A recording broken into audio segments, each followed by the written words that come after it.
Welcome to today's episode of the Everyday Leader podcast. We're super excited to be bringing Ryan Johnson to you today and for him to share his story with us, how he went from growing up in small town Arizona and how being able to make decisions quickly has helped him grow, build, and scale a successful multi-million-dollar window cleaning business. He's got some great lessons about leadership. We're excited to share it with you today. Welcome to the Everyday Leader podcast. Leadership is a choice. Join me, Matt, and my co-hosts Drew and Tate each episode as we break down how to lead powerfully in your family, team, and organization. Hey, welcome to today's episode of the Everyday Leader podcast. We're super excited to have Ryan Johnson with us. He's the owner of Reach Window Cleaning and comes from a small town, but has grown a pretty big and incredible business in the Mesa Phoenix Valley. So excited to have him here with us today and talk a little bit about leadership with him and what he's learned along his journey. Thanks for joining us, Ryan. Yeah, excited to be here. Yeah, I guess, maybe you could start by just telling our listeners a little bit about your story, how your business came to be, how it's grown to what it is today, and we'll go from there. Yeah, absolutely. So, Drew, you know this, but I grew up in Pima, Arizona, where you live now. Real small town, about 2,500 or so people, at least it was last time I checked. May of 2019, we moved here to the Phoenix metro area. I just knew that I couldn't grow much of a business there. I started window cleaning on the side while I was going to school. I only made it a semester in school, and then I dropped out. Moved here really with no money, a box of postcards, and my wife and I just hit like flyers door to door. About 10,000 a month. That's all we would do is we would either be putting flyers on doors, advertising our service, or we were out cleaning. Then it's grown to what it is today. So we're, a little over 5 years in now, and we'll probably do about 1.6 million this year. I've got about 15 technicians right now. So, probably the best part for me though, is just that I've built a really good team, really good management. I don't spend much time in my company anymore, maybe 5 or 10 hours a week, which is a huge blessing. And it's allowed me to get into the coaching world. So now I'm coaching people in window cleaning to do the same thing. So it's been a good learning experience. And then I also coach high school basketball here in Gilbert as well. So different, each of these roles has a different kind of leadership lessons and things that I've learned, but they all kind of tie together. Yeah, that's incredible. One, to just hear where your business is just after a few years.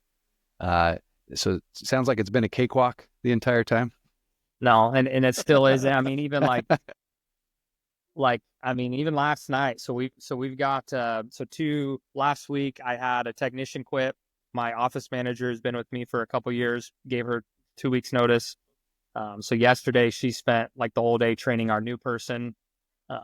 That's one thing I feel like I'm really good at is I don't take much time to make decisions. I just do things quickly. So like Thursday that happened, Friday we hired a new person who started Monday, but they were so overwhelmed yesterday with the training that I got home from practice at about 5 and I had to spend from 5:30 to 7 just helping them catch up with office stuff, which is just feels like a waste of my time, but it's our busy season and we can't let customers just go unanswered and stuff. So even yesterday I was super stressed out, didn't spend much time with my family. But it's not always like that. So some days are harder than others, but it's definitely been a journey. It's been simple. I feel like the growth is simple, but definitely not easy. There's a lot of long hours and a lot of money spent and a lot of mistakes made. Yeah.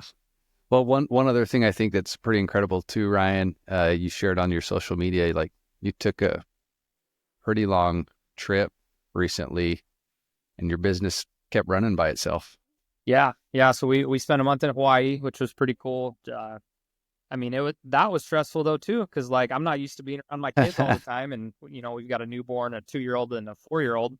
So I'm not used to being dad 24/7. So that was a different kind of stress, but it was awesome to be able to go there, enjoy that time.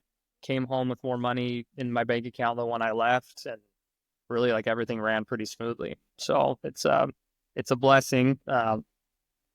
I don't think I could do that right now during our busy season, like what we're in right now. Christmas lights and our cleaning is just super busy right now. but I was able to do it in the summer in our slow season. So it was cool. It's awesome.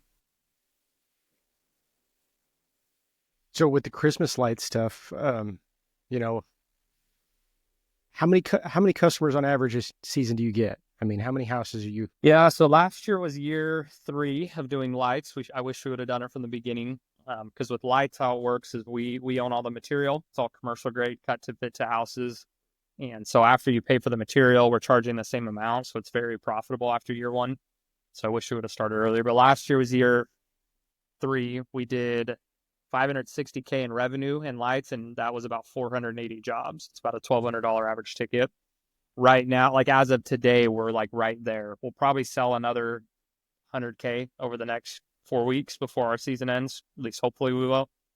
So hopefully we'll be 600 to 650-ish jobs this year.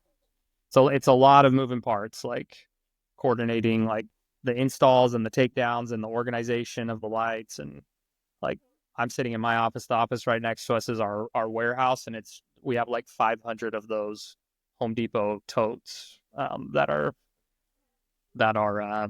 just over there in our place. Well, Ryan, can you talk a little bit? What I find really impressive, just everything you're talking about, is that you've built a business that doesn't require you to be in it all of the time. And it seems like so many entrepreneurs just get into this trap of like, as their business grows, they get busier. As they make more money, they're spending more hours in their job, in their work, and like it just consumes their time. Like how have you been able to do that? What lessons have you learned? Where did you learn those lessons? Tell us a little bit about that. I think the biggest thing is just the realization that I couldn't do it all myself. So like I used to kind of have this problem early on where I felt like, nobody was going to clean windows better than me, and then nobody was going to take care of our customers better than me. And then turns out that's not true. Like I'm not that good at really any of those things. So I'm sure you guys have read the Dan Martell, Buy Back Your Time. That book has been like a game changer for me, just the importance of spending money, investing money into my people and bringing in good people so that they can then do the things that, one, I'm not good at, or just to free up my time and allow me to do the things I am really good at. I'm really good with sales. I'm good at recruiting. I'm good at building relationships. Besides that, I'm not really good at anything. So having managers and people in place has allowed me to focus all of my time on the things I'm good at and invest money, pay money into them for them to do everything else within my company. Yeah, one of my favorite ways somebody said it one time was, it gives you the ability to work on your business rather than in your business. And I think when people can kind of figure out how to shift that gear is when really incredible things start to happen. So that's awesome. Yeah. Well, how would you describe, like, Ryan, your philosophy around leadership, or your vision that's helped you, growing your business, growing your team? Yeah, so I'm huge on culture and just like really taking care of our people. Well, I think what we have going on here is a little unique compared to most home service companies, well, at least compared to like window cleaning companies. I've got, like in my coaching group, for example, one of the biggest problems that people have is just figuring out like how to keep employees, one, hire them, get them to do a good job, and then keep them. I've got like 4 guys that have been with me 3 to 4 years, and I have another 4 or 5 who have been with me 2+ years, and then the rest we kind of just hire seasonally. But it's been really cool to see how like I initially hired somebody that I knew from high school. One of his roommates came to work for us, and then the cousin of the first one came, and then his brother, so another cousin came, and then multiple of their friends work here. So like I think early on, I remember somebody saying like, don't hire anybody, or I don't hire family, but that's talked about often enough. And I don't think that that's necessarily important as long as you can like build culture and create good boundaries with them. So it's been really cool to see how we brought on these people, and then like over half the people working for me have a connection to someone else, and that's why they're here. So it's been cool to see for me that, we take care of them. They come in here. It's a good job. A lot of people say that it's the best job that they've had, even though they're cleaning windows in the Arizona heat. Like it's not anything sexy, but it's a testament to me. It's a testament of what we've built, that we continue to get referrals for employees. That core group of guys that remains the same and not our seasonal guys. Like, they're just here year after year. They're happy. Like, do what I can to take care of them.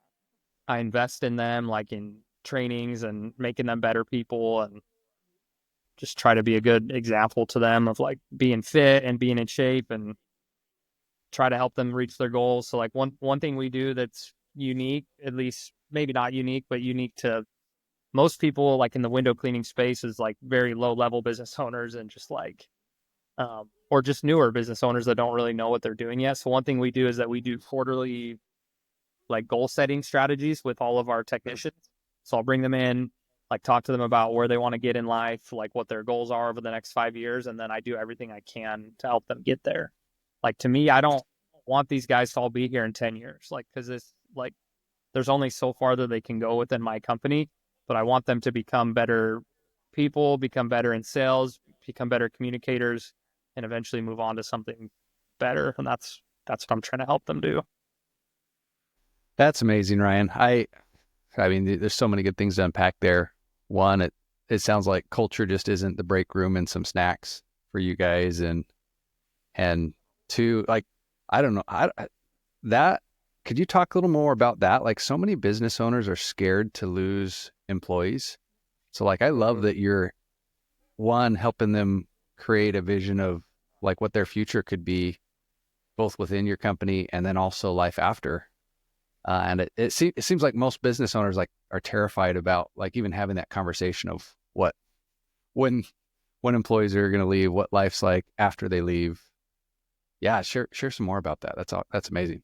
Yeah. So for a lot of them, like there's nowhere else to get in the company sometimes. Like, we have our managers, and like I know that they have more in them eventually. Like, I want them to be here as long as they want to be here, but I don't want, 10, 20 years down the road, I don't want these guys in the same jobs. I want them to move on to something bigger and better, and then we'll find new people. Like, I think like one thing that we do is that we do a lot of like fun. So like every quarter we'll do like a fun trip. So we'll go to the lake, we'll take my boat out, we will we'll go bowling, we've done paintballing before. Like, I think it's really important that we take those days like on a quarterly basis to just go have like a paid fun day. So we've done that. We've done those like at random. Like, one time I had all the guys come in and they had a big day scheduled in the hot heat, and then it was like, hey, those jobs are all fake. We're actually going to go have fun today. So I think just doing little things like that, at this point for me, a paid day off for everyone costs me a couple grand, but that money comes right back to me when these people stay. I don't have to train as many people. I don't have to deal with like turnover. Like, we don't have it super often. I did say this, last week we had 2 people quit, but I haven't had 2 people quit this whole year. It just so happened that it happened last week. So just investing in them, like spending money with them, it comes right back. It's an investment. It's not just a cost to have fun with your team and build relationships and etc. So if one of your guys came to you and said, hey, I'm moving to Vegas, let's open a branch, how would that conversation go? It's a good question. That is something I want to do eventually, is start like franchise, or even like I don't know if you guys are familiar with A1 Garage Door, like the biggest garage door company in the world. They don't do franchise, but they do like the owner, or not the owner, the like CEO or the manager in charge gets like a profit share. So I don't know yet what that looks like. And at this point, I'm not sure I'm ready to like take on something like that, because I know that's going to be just a lot of work. So I think the conversation right now would be like, if it's the right person, maybe we would make it work, but I wouldn't be opposed to it. I'm just like at a point in my life where I'm not sure if I even want to take on that right now. We obviously have a model that works, and it could go into a lot of markets and do really well, but just not sure I'm ready for it. Well, I imagine there's still potential even in your market, right? Oh, a ton. Yeah. No, we haven't even, we'll get to 10 million plus here for sure. And like, I don't think we've even tapped into our potential at all. We have a little over 6,000 customers in our database, and there's probably 50,000 available, like people who can afford our services and would. We just got to keep growing and keep marketing to them. It's awesome. Yeah, the Phoenix market's it's a really good market. There's a ton of potential here. Well, can you share anything where, any lessons you've learned just about leadership along the way? Maybe a story or just an instance where like you've really been tested and it sounds like you're tested every week. Like this last week's probably a bit of a test, but any like key defining moments that have really helped you I'd grow as a leader? Say over like the last year or so, maybe last year and a half, I've tried to become really intentional about just like having difficult conversations. I feel like early on in my entrepreneur career, I avoided the difficult conversations. So like, I would let things slide. Let me make sure my phone's on Do Not Disturb. I would let things slide. Like, technicians weren't really exactly doing their job. If it wasn't that big of a deal, I'd let it slide. But one thing I've tried to become really intentional about is like never really letting anything slide, just so that we hold a really high standard. So I've gotten a lot better over the last year or so about just like bringing my people in. And if there's a tough conversation that needs to be had, we're going to have it. I don't really know. I guess just because it's hard to do. I've avoided it in the past. So that's probably the biggest thing that I've gotten better at, that I feel like has helped me grow as a leader, is just being able to have those conversations. And like 9 times out of 10, they end very positive. It's like, here's this problem we need to fix. And then it gets fixed. It's just having the conversation is the hard part. What's that done for you? What's that unlocked for your team, your business?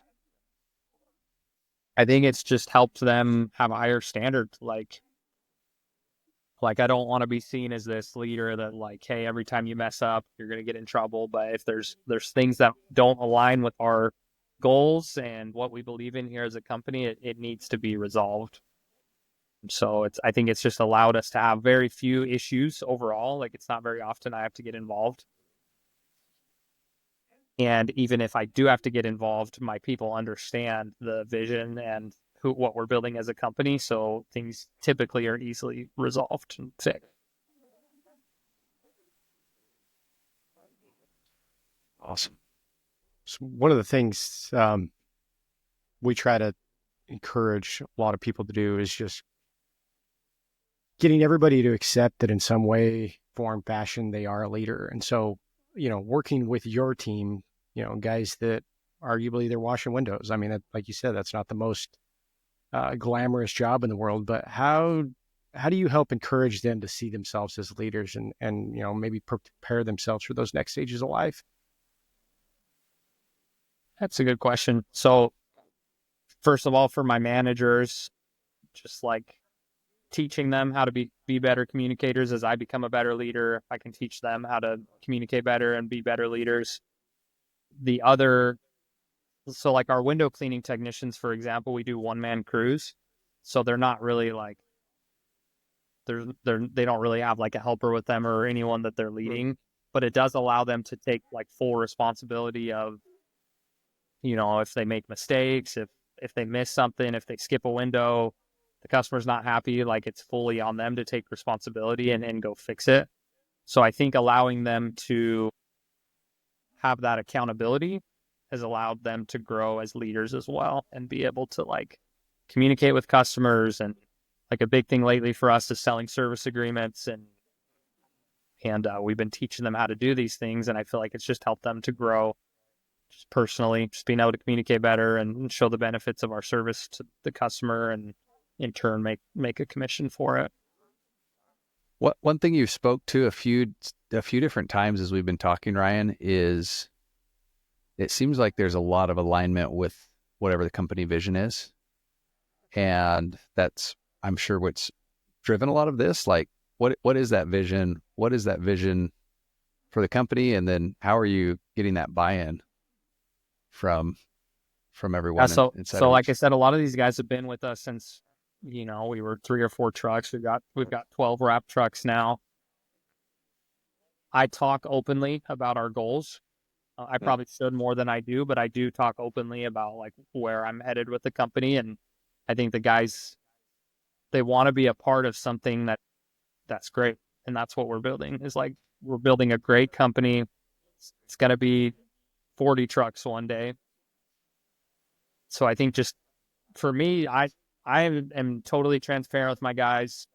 Tell them what our revenue's at, tell them how much money we're making, how much money they're making, and kind of help them see a vision of, like, for example, like lately we launched our service plan structure like 6 months ago. We've sold over 200K in just annual recurring window cleaning in the last 6 months, and helping the guys see like the math to how they make an extra $1,000 a month selling them, and like kind of casting that vision has allowed, like, probably 10 or 12 times now we've had a single technician make an extra $1,000 in a month by selling them. So I think just, I don't know, like casting that vision to them, showing them what's possible, breaking down the math behind what it's gonna take, has helped them to grow and make more money. Yeah, I love what you said there, because and the money's part of it, right? Everybody wants to make a little bit more in their job and at work. And you made a comment that they want to be a part of something greater. Like that's awesome.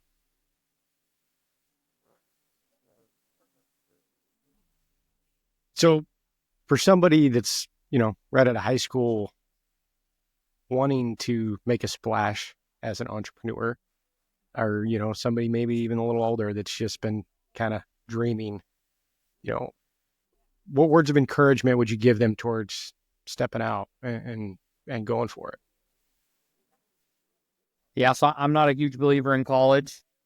I think it's a waste of time for most people. Not for everyone, but for most people. For me, it was just like window cleaning was easy to get into, easy to learn. I really like the potential in the home service space in general. I think I would just probably encourage them to see what's possible within 5 years. Like, literally, we had no money 5 years ago, and now like we're doing really well. Pay myself multi-six figures, like doing really well, and it doesn't take that long. So I think that's the first word of encouragement that I would give people, is that it doesn't take as long as you might think, but it is going to take a lot of hard work. And then in the service industry, I think it's important that people find, like, if they're wondering what to do, I think it's important that they find a business that can offer a few services. I think it's really important to have high ticket, low frequency service, like something like Christmas lights, or we build and install sunscreens, and then also have a good mixture of low frequency or high frequency, low ticket, like window cleaning. So you see, like, most pest control companies have their general pest that's low ticket, high frequency, happens once a month. And then most of them have, like termites and stuff like that, that's higher ticket. So I think mostly any good home service company has a mixture of those services. You can use the low ticket customers to sell them a high ticket. So that's the advice I'd give, like, in the home services in general. It's awesome. Hey, as you look back to, Ryan, who have been influential leaders in your life? Like, what are the lessons you've learned from some of the leaders you've had? Yeah, good question. So, I mean, Drew, your business partners with one of them, Josh Tilley, who's a basketball coach of mine, teacher of mine when I was 14 years old. So I served a mission for my church, which I'm super grateful for. I met my wife there. She was a missionary as well. I met the person who got me into window cleaning there, who was another missionary. And I don't think I would have served a mission if I hadn't had Josh Tilley as my seminary teacher. So I'm super grateful for him. And then to see what he's now done in the business world and how he's growing is really inspiring. I've got another Josh named Josh Latimer, who's been a huge influence of mine, both in the coaching world today and then in my service business early. In fact, the reason why my wife and I moved is Josh, he built and sold this window cleaning company in Michigan, and then he kind of got into coaching, and he did this webinar called the Close the Gap Challenge. I watched this in like April of 2019, And basically on this webinar, he taught how big your company could get in your given service area. Basically, just do some math. So you take your average ticket times your average repeat rate times like 10% of the people who make a certain level of income in your area. And I learned that day that like I watched this in the like afternoon one day while my wife was at work. And I learned like very quickly in the Gila Valley, I couldn't build what I wanted to, or I couldn't build it as fast as I wanted to. Like maybe we could do it, but it was going to take 20 years to build something substantial there just because of the lack of people there. So that night, my wife got home. I told her, like, I think we need to move. Like, I felt this like deep in my heart that like this was something I needed to do as soon as I did the formulas on this. Told her that night we need to move. This was like a Wednesday or Thursday. That weekend we went and looked at houses to rent, and then we moved like the following Monday. So Wow. like it was very, very quick, but it was like I knew it was the right thing for me because I felt this. You guys have probably had, I've only had this maybe a few times in my life where I just felt like something was right, like deep inside my body. So because of Josh, I was able to do that and move. And then I joined his coaching program, like learned almost everything I know about marketing today from him. And then now I'm learning a ton from him in the coaching world, which has allowed me to grow very quickly, grow a 6-figure coaching business. So that's my two Joshes are probably my biggest two mentors or leaders that I'm super grateful for. That's incredible. Mhm. Yeah, it's something about me is that I make decisions really quickly, and sometimes like it might be impulse, it might be a bad decision, but I just feel like if the average person takes this amount of time to make 2 decisions and I make 10 and only 6 or 7 of them are right, I'm still ahead. So that's why like one thing I've tried to live by is that like I'm going to make decisions quickly, I'm going to move on things quickly, and if I make a mistake, I make a mistake, then we'll move on. Yeah, no, that just speaks to like just to have that feeling, that prompting, that whatever you want to call it, and then to just act so fast, like a week later you moved. I don't know. I feel like there's a lot of people that can learn from that, where you have the thought, you have the idea, and then you tell yourself all the reasons you can't do it. Like you probably could have made a ton of excuses and not made that decision. Yeah. Right. Yeah. My wife had a decent job there. It was scary, but I just knew that we couldn't do what I wanted to do there. So People we had tell to you move, you were get in a crazy? better service area. What's that? Did people tell you were crazy or I mean, did you get? There was a lot of that. There was a lot of like, okay, well, good luck. Like, not where people like openly said it, but you could tell they were like, okay, yeah, we'll see you again in 6 months when you move back or whatever. But the nice thing too is like we moved and my wife's plan was to get a job, and that we just didn't find anything quickly. So then she decided to work with me, and then we found out she was pregnant, so she couldn't really work with me anymore.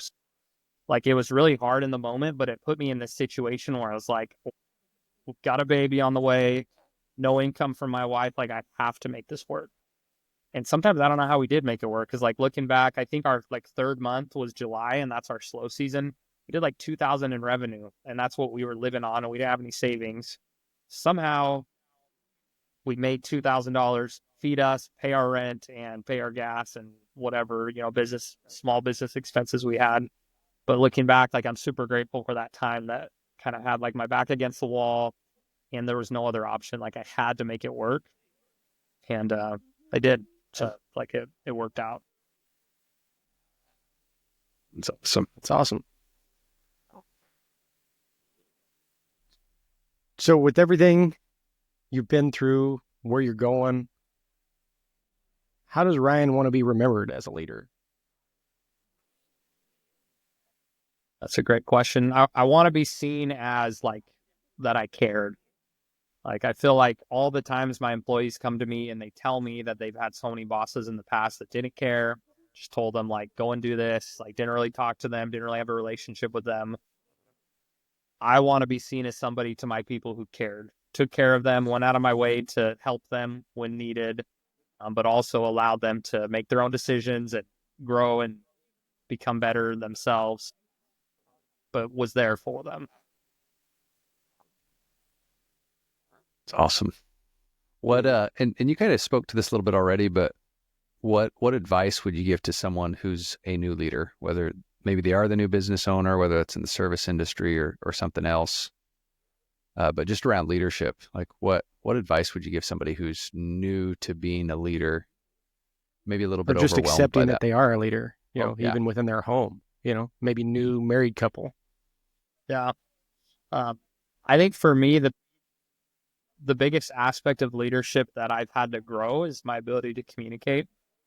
So I think that's where I would start finding books, podcasts, whatever that you can watch, listen to, absorb that teach you how to become a better communicator. I feel like communication is probably the most important trait that we can have. Allows us to sell. I think selling is the most one of the most important things in the world is the ability to be able to communicate and sell. So that's, I think, where I would start. That's where I feel like I really struggled to communicate early with my people. Didn't open up to my wife very often. So learning to become a master communicator, I'm still learning. I'm not perfect at it, but that's the first advice I would give people. What are some books or podcasts or places you've gone to learn how to do that you'd recommend? Shoot, put me on the spot. I feel like I haven't read a book about communication in a little while. There's a lot of good sales books out there. I'm not huge on Grant Cardone, but Sell or Be Sold by Grant Cardone is a really good one. The 7 Habits of Highly Effective People touches on communication. I'm trying to think. One of my mentors, Josh Latimer, his podcast is called the War Plan Podcast, and there's a lot in there about sales and communication and marketing. It's one of my favorite podcasts. It's a good question. I know if I turned around and looked at my books or saw my bookshelf at home, I could give you 5 of them right now, but it's kind of hard off the top of my head. No, that's okay. Well, I think Tate knows I love talking about sales. I think there's just a huge relationship between leadership and your ability to sell. And yeah, there's probably a lot of sales books you could pick up that would just help you become a better leader, a better communicator. So no, I think that's some great advice. So it's awesome. Well, Ryan, hey, it's been awesome having you with us today. And if you want to see more about what Ryan's up to, follow him on Instagram. What's your handle again, Ryan? Yeah, it's just Ryan the Window Cleaner. Ryan the Window Cleaner. And do you only work with those that you mentioned your coaching? Do you only work with those that are growing window cleaning businesses, or is it service-based businesses, or? Yeah, it's pretty specific. Window cleaning, pressure washing, Christmas lights. We have a couple others just in random stuff like turf cleaning. A lot of those go together pretty well, but that's kind of where I try to focus, just so it's very specific.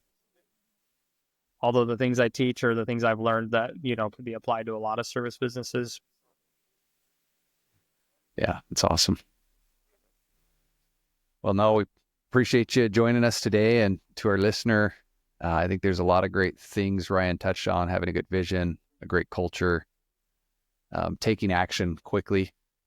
Yeah, great examples of that, Ryan, and appreciate you joining us today and sharing some of these lessons you've learned about leadership along the way. Yeah, thank you.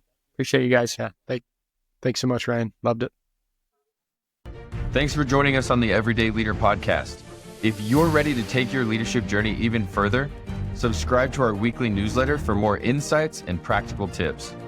And don't forget to connect with us on Instagram to stay a part of our growing community. Just follow the links in the show notes. If this episode impacted you, please help us spread the word and share the link with a friend from wherever you're listening.